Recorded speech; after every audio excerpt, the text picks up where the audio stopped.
You ready?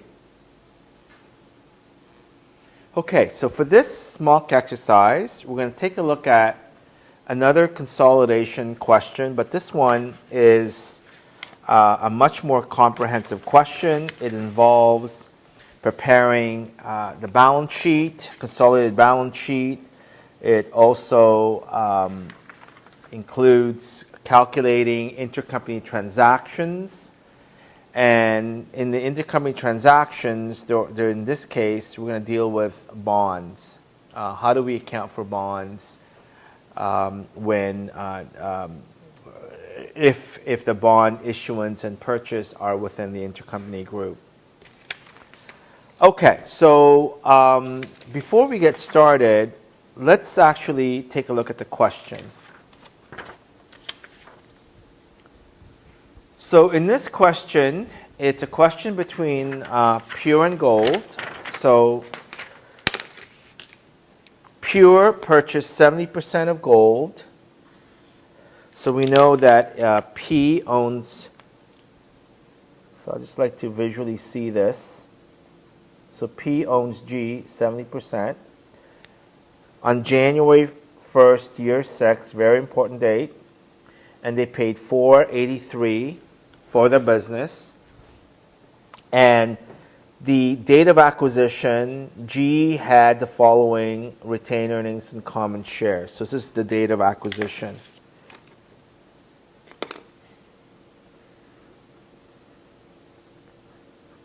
Shareholders' equity, date of acquisition. Now, on that date, they also had appraisals of these assets, and you can see that fair value and carrying value difference between land, equipment, and inventory. Now, we're told that equipment has estimated life of 20 years, so let's write that down.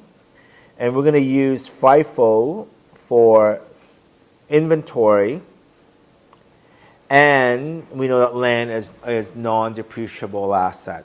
Okay. So now we're told that we are now on year 11, December 31st, year 11. So we bought it on January 1st, year 6. And now we're actually doing the consolidated statements for year 11. And these are the balance sheet items for Pure and Gold. Now let's take a look at one item. It's called investment in gold, the equity method. So we know that they're using equity methods. That's an important thing to note. And you'll see that there's an investment in gold's bonds for $227. And there's a bonds payable for $477,500. So we know that the gold issued bonds in the open market and Pure purchased it at a point in time in the future from the open market as well. So let's take a look at the additional information. So we're told that goodwill impairment test resulted in impairment loss totaling $28,000. So we need to know that from the amortization schedule. And this is on January 1st, year 1. This is probably the beginning of, this is like January 1st. Gold issued $500,000, 8% not at 90, maturing in 20 years. And on January 1st, Pure acquired. So this is, again, this is for the bonds. So Pure acquired $200,000 of golds in the open market. So here's why bond holdings is complicated. So let's assume that Gold issued bonds and Pure is one of the bond holders at the date of when it was issued. If that was the case, then it's a classic elimination of bond receivable and bond payable, and the interest, revenue, and expenses will also eliminate because they'll equal, because on the date of issue, the market and the stated rate would be the same on both parties. So this is a straight elimination if, in this case, Pure bought the bonds at the date of issuance. But because Pure bought these bonds at a different date, which means the market rates would have been different, and in addition, they bought it in the open market. That's the reason why there is still an investment in bonds and there's a payable in bonds. But what happens on consolidation is, in essence, when we're adding the books of pure and gold, it's going to eliminate because we've effectively redeemed these bonds. For pure, buying it in the open market, and gold, having that bond still outstanding, that liability, on consolidation, we're going to actually record the gain or loss on redemption. So we've effectively redeemed the bonds when pure bought the bonds in the open market. So let me kind of look at the theoretical aspect from your lecture notes. So we know that the bonds payable, the bond is still outstanding to the issuer. Interest payment needs to be continued to be made, and amortization of premium discounts will still need to be recorded. So from gold's perspective, they still has this liability. They still have to pay the interest at interest payment date, but obviously they pay it to the parent. The investment in bonds on gold, on Pure's books, they're the purchaser, they still recognize interest revenue. They're still going to recognize and amortize any premium or discounts all the way up to maturity. Now, the interest revenue recognized and the interest expense incurred must be eliminated on consolidation. So not only the bond payable and the bond receivable or the bond investment has to be eliminated, so as the interest revenue and the interest expense. The difference lies in the fact that the bonds, when purchased, the market, the interest rate is different. So when gold issued the bonds in year 2001, the market rates were different, because they issued it at 90% at a discount. But when Pure bought it on January 1st, year 11, you'll see that they bought it at a premium. So you can see that the market rates have changed. So that means that if the market rate has changed, the interest expense that gold is going to record is going to be different from the interest revenue that Pure is going to record. And that difference, when we eliminate the revenue and expenses called interest, it's not going to be the same. And that difference is what we call an interest elimination loss, and that difference is equal to the gain or loss recognized on the constructive retirement of the bond. So the difference here is that when we dealt with inventory transactions, we dealt with land transactions between the related groups, or even building, we recognize the gain or losses at the local books, and on consolidation, we defer that gain or loss. But with bond accounting, the difference here is that the gain or loss are not recorded on the local books, the legal books, because as far as they're concerned, Pure has a bond receivable and gold has a bond payable. It's still outstanding. Interest needs to be paid to maturity. But when we consolidate, we actually have to calculate the gain or loss on the effective redemption of these bonds, having Pure buying the bonds on the open market, effectively redeem the bonds on consolidation. Now, IFRS requires the use of effective interest rate method, whereas ASPE allows us to use straight line amortization. So in our analysis today, this question, Pure and gold, we're going to use straight line because it's much easier to illustrate. But remember, if we were using IFRS, they would have used the effective interest yield method in calculating the interest elimination loss that we need to record each year. Okay, so what I want to do at this point, I want to start solving the problem, and then I want to address this idea of the bonds. Now, let's take a look at, so we're going to defer this for a bit, but let's see that the tax rate is 40%, that's important. And the other transaction is the patent, the sale of patent, which I want to address that after we do the bonds. Okay, so let's deal with the first part of the question first. So first we need to analyze the AD and the amortization of AD, acquisition differential. That's the first thing we need to do. So the cost of the investment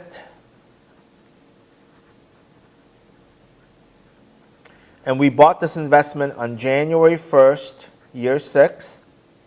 We paid $483. Because we purchased 70%, we have a control, we need to calculate the implied value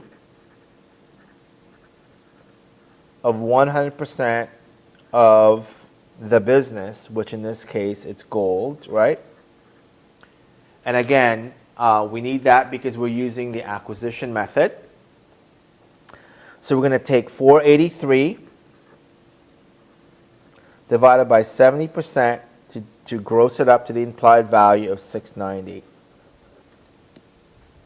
Now, we're going to compare this against the net book value of gold's net asset. So it would be shareholders' equity.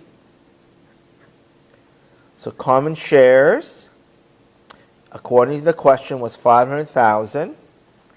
And the retained earnings at the date of acquisition, so this is at acquisition,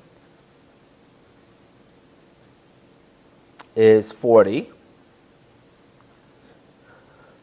Net book value is 540. So now we have an AD of 150.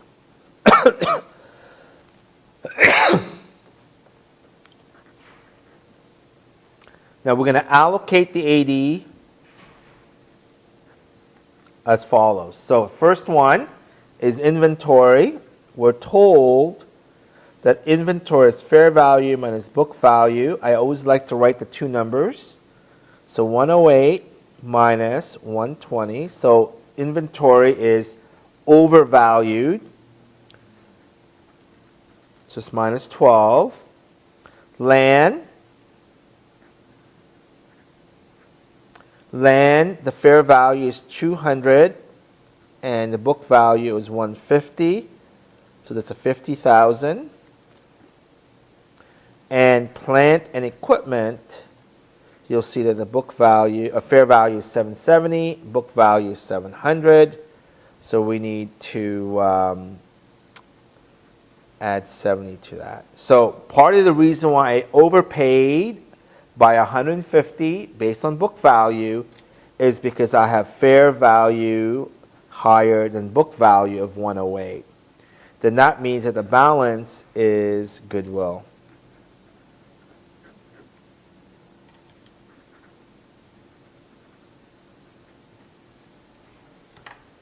Now, I want to do the step 2 is prepare the amortization schedule of AD. So again, I'm going to use the column approach. So I've got balance. I've got inventory. Okay, that one's a minus 12. I've got P&E. The P&E is 50,000, property and plant, and I've got land. So this is 70. And land is 50. And goodwill is 42.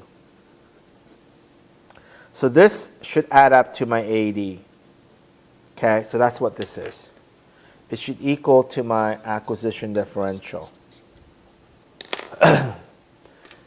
So what I'm going to do is I bought this in year 6, and because the question only asks us to prepare a balance sheet, consolidated balance sheet, I'm just going to add all of my amortization from year 6 to year 11. Normally, I would do year 6 to year 10, and I put year 11 separately. And I would normally do that if I was asked to do an income statement as well. But because this question only asks us to do a balance sheet, it's okay to actually put all of the amortization just in one column. And this balance is the unamortized 80. Okay? So we know that for inventory, we're going to use the FIFO approach. And the FIFO approach means that whatever fair value differences on an inventory would have been realized right after. Okay? Property, plant, and equipment. This was $70,000, and we know that it was over 20 years. And that gives us $3,500 per year. So this is 3,500 times 6 gives me 21,000. So the remaining book value is 49. Okay? So all I'm doing is using straight line. Okay? And for land, there were no impairment on land. Was there impairment on land? Nope. It doesn't say anything in the question. So that still is. Now, if we sold this land, just as a point of discussion here, but let's say in the question we sold this land, that same very land, to a third party, then what we have to do is we would have to calculate the gain or loss, but we also have to take this into account, into income as well. Okay? So just keep that in mind in case the question incorporates a sale of land, but in this case there wasn't any. Now, we're told in the question that goodwill had an impairment loss of $28,000, so we need to reflect that. And that means that the remaining goodwill is $14,000.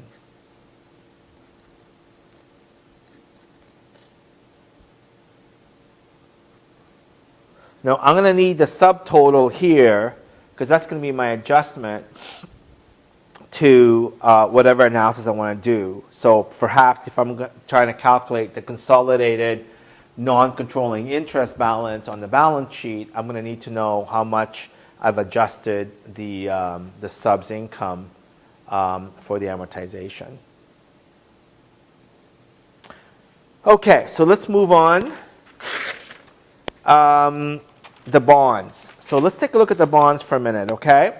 So I want to analyze the intercompany transaction, so let's do that. I'm going to use the 3-column approach like we've done.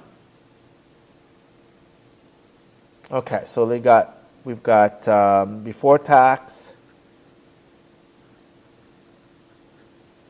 40% tax, after tax. Okay, so it says here that gold issued $500,000 at 90%, maturing 20 years. So that's now that's the value of the bonds. Okay, and that's the bonds are sold. That's the book value, the carrying value of the bonds. Now, Pure acquired 200. Now, 200 happens to be how much? 200 out of 500 is 40%. So, gold acquired 40% of the bonds in the open market for $230. So, what I want to do first is I want to calculate the overall gain or loss. So, the overall gain, loss on redemption. And I guess that's on effective redemption. Because they didn't really redeem it, but we effectively redeemed it by having Pure buying the bonds in the open market. So, the investment in bonds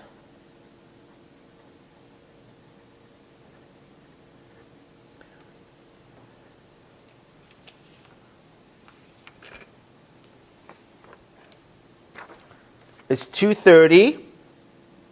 Now remember, okay, we bought this on January 1st, 11. We're now at the end. So this is December 31st, 11. So we're going to take the 30, which is the premium. We're going to divide it by 10 years because there's 10 years remaining. So that is 230 less 3,000, the amortization of that premium.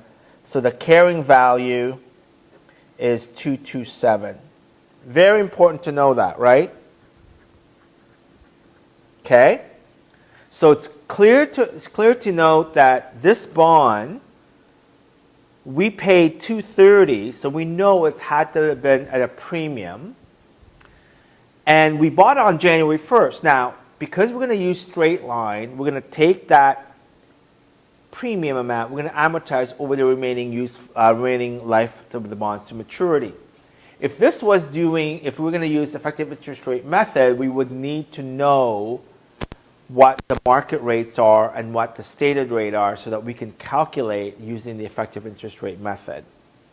So again, I want to kind of take that discussion off this question because it may complicate it, but so the question really focused on what it would look like if they were using the straight line method. Okay, so this is what the parent, Gold, or Pure in this case, purchased the bonds for. Now, the bond liability, the bond payable, the book value of the bonds pay, and by the way, that 227 is this number here. So I wanted to show you how we got that because we've already amortized that 1 year. The bonds payable, the carrying value is $477,500, but we bought 40% of it. Remember? Because we calculated that when we bought it, it was 200 of the 500 face value, so it's 40%. So that gives us 191. So let's think about this. The carrying value of the bonds in its legal group is 191, and we're actually bought those bonds in the open market for 227, much higher, so we have a loss on redemption, on effective redemption. And this loss is for the total entity. And that gives me $36,000. I'm going to take the tax on that one. So times 40% is $14,400. And the net of tax is $21,600. Now, I need to split this into... I need to split this bond, this loss, how much of this goes to Pure and how much of it goes to Gold. Now, our standard is silent on how to split this bond, but it seems like the norm in the industry is they actually allocate the gain or loss based on the parent and the sub. And it's important because we only own 70%. So there's a non-controlling piece to this as well. So let's do this. So from the parent's perspective, and this is Pure's perspective, right? The bonds, the investment is 227. But the bonds are actually only, the par value of these bonds are only 200.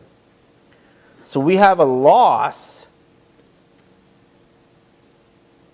to Pure for 27,000.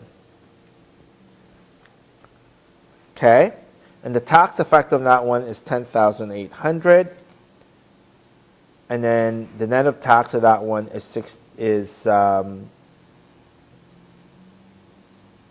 hold on, give me one. Yeah, and 16,200. So what I'm going to do is I need to split. So Gold The payable had a par value of 200, but my payable amount, the carrying value amount of my payable, is 191. How did I get 191? Well, remember that was the 40%, right, of the payable. And that means I also have a loss of 9,000. So loss to gold. And then the tax is 3,600 and 5,400. All I'm doing is I'm saying I need to take this gain or loss, in this case it's a loss, for the overall company. I need to split it between how much goes to pure and how much goes to gold.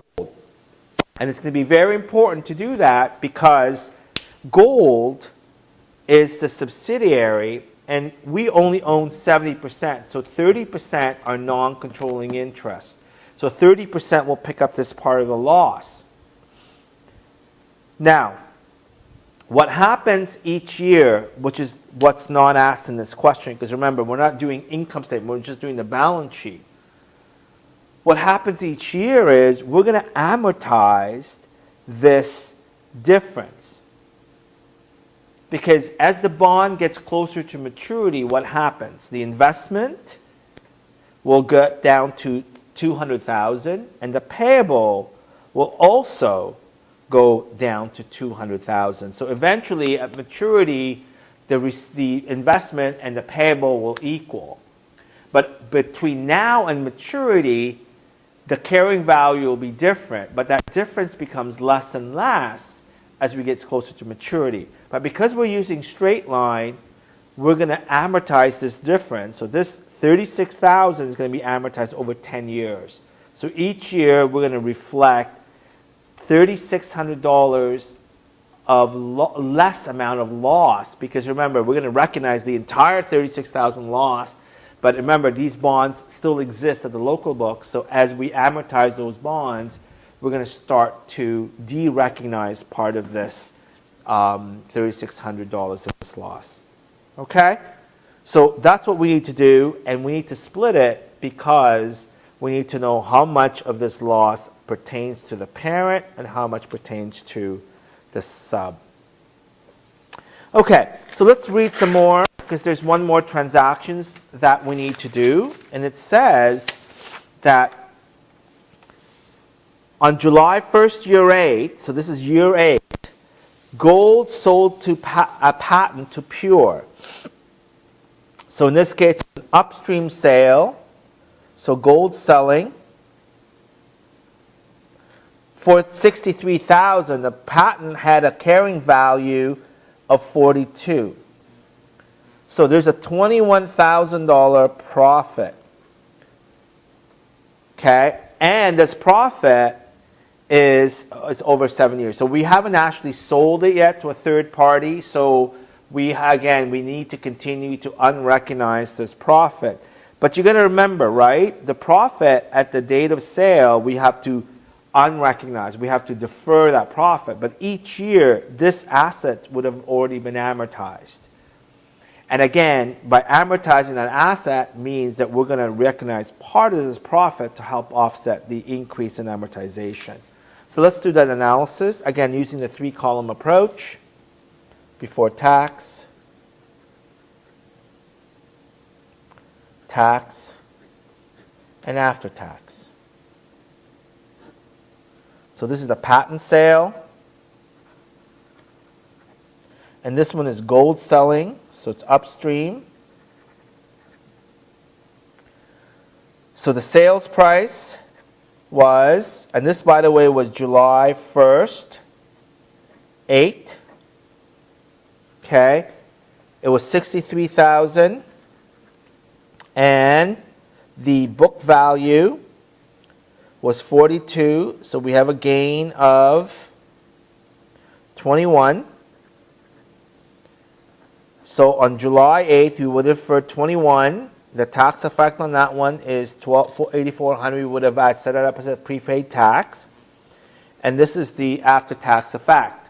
Now, how much part of this gain is going to be amortized. So we're going to start to recognize part of the gain to help offset the incremental depreciation that's going to be taken from selling it for 63 within the internal group. The amortization of this gain is from 7/1/08 to, and what year are we doing this? We're doing this December 31st, year 11. Right? That's what we're doing this, the year 11. How many period is that? That is 3.5 years. So we're going to take 21,000 divided by 7 years times 3.5 years is what we're going to say that we've recognized. So 10,500. So the remaining gain is this amount, the balance, as of December year 11. And we're going to recognize the tax effect on that one, which is 40%, is 4,200.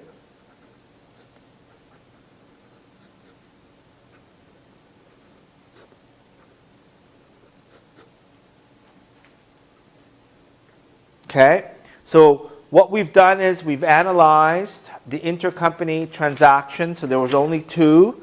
There was a depreciable asset transaction and there was bonds. Now, it's probably prudent to summarize the deferred income tax, because we're going to need this on our consolidated statement. So we know that we've got this from the patent sale.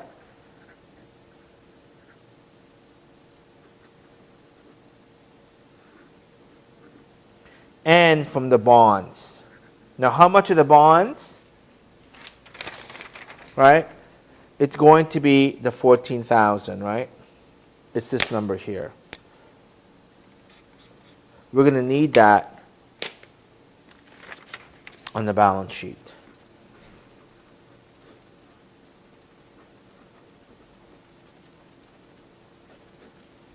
Okay, so now I want to calculate the non-controlling interest balance sheet, because that's going to be another number I need to calculate so that I can put that on the balance sheet. The NCI balance sheet as at December 31st, year 11. Now, how do I do that? Okay, so we did this in previous videos. The previous mock exercise, we did this analysis. So, as a quick reminder, we took the subs net book value of shareholders' equity, so gold in this case, as of 12/31 year 11. Okay, we were given that, and it was common shares, 500,000, plus retained earnings of 200,000. This is given to us.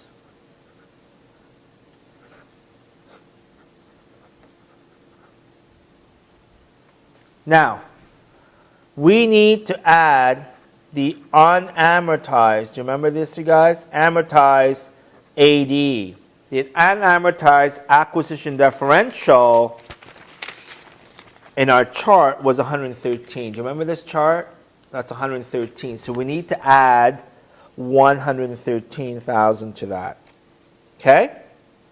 Now, we can't forget that there were some intercompany transactions that still remains, right, on the books. So we still need to make those adjustments. So first of all, we need to make the adjustment for interco transactions. The one that we did was the bonds, right?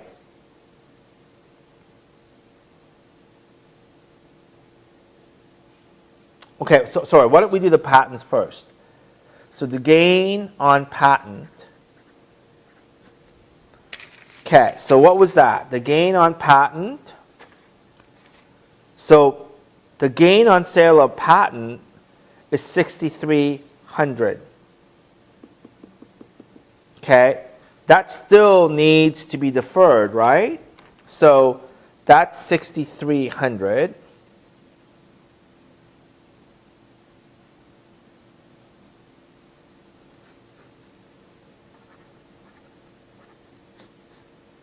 Now what about the bonds?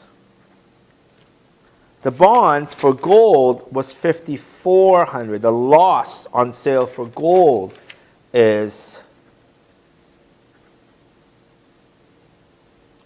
loss to gold was 5,400. So if I take 700 plus 80 less these intercompanies, which is about 11,700, we get 801,300. This is the adjusted shareholders' equity multiplied by 30% is the NCI. That's 240,390. This is the NCI balance sheet. Okay, so now I've got all the right information to quickly do a consolidated balance sheet.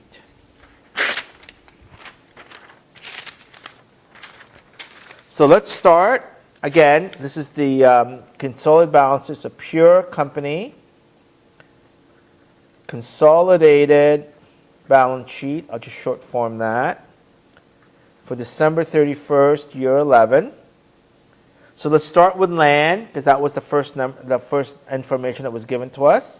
I always put pure, the parent, plus G for the gold. I always like to do that. It gives me a little bit of, I guess, a process so that if I need to find perhaps an error that I made, I know how I've methodically put the numbers together.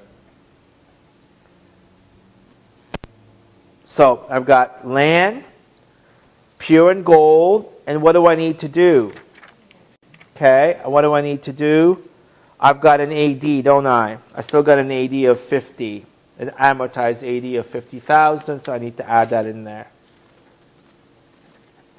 So this is an AD adjustment, right? Just remind us that that's what that is. Plant and equipment, starting with 625 plus 940. Now what do we have? We have plant and equipment.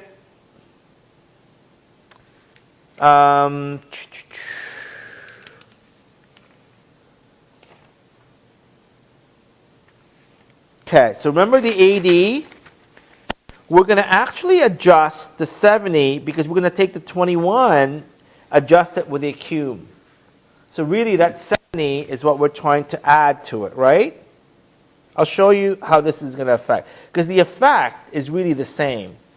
See, most of the questions we've seen, the plant and equipment had a net book value. We were just given a net book value, so we just took the net adjustment, the unamortized AD. But now, because we're given the separate cumulative amortization, we're going to separate that out. So the cumulative depreciation would have been 183 plus 220. Now, but we amortized 21,000, so we need to add that 21,000 in there. This is AD again. And that's minus 424. So effectively, we're adjusting for the 49,000, which is really the AD amount, right? Shown on the amortization schedule. Okay. What about patent? Well, there was only one balance in patent, right? Which is pure, so it's 31,500. But you got to remember, Didn't we sell the patent? And we need to hold back, right? Because it's overvalued by the unamortized portion, which is $10,500. This is part of the tax. We already dealt with that, didn't we?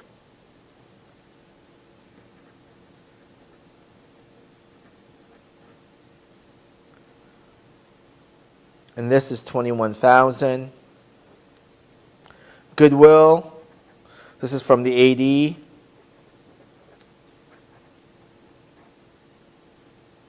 Deferred taxes, we know that has to be a debit because it's a prepayment, right? And we already calculated that, so that's why I had the notion and foresight to kind of calculate that 18,600, so we don't have to worry about where we get that number. Now, inventory was the next one. It's just adding the two now at this point, because the inventory that was in our AD is assumed that would have been already recognized. So I wouldn't worry too much about that.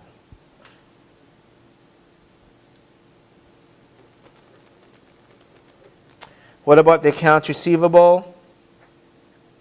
Again, the same idea. It's just adding the two.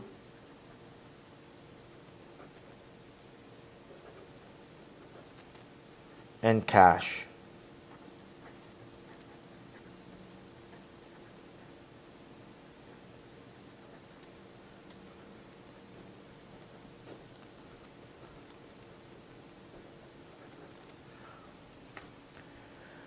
Now, what about the liabilities and shareholders' equity? Well, common shares is always pure only, right? We know that, right? Retained earnings. Okay, so retained earnings. We already, right? How do we calculate the retained earnings? Well, remember, under the equity method, the parent's retained earnings equals the consolidated retained earnings. So there's no special adjustment that we need to make. So because equity method equals consolidated, it'd just be pure only.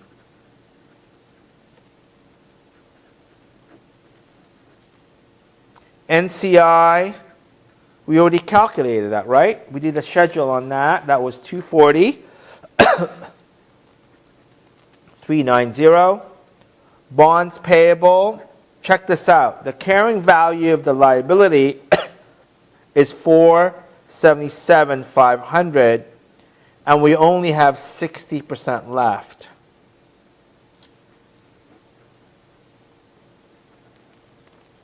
And accounts payable is just adding the two numbers.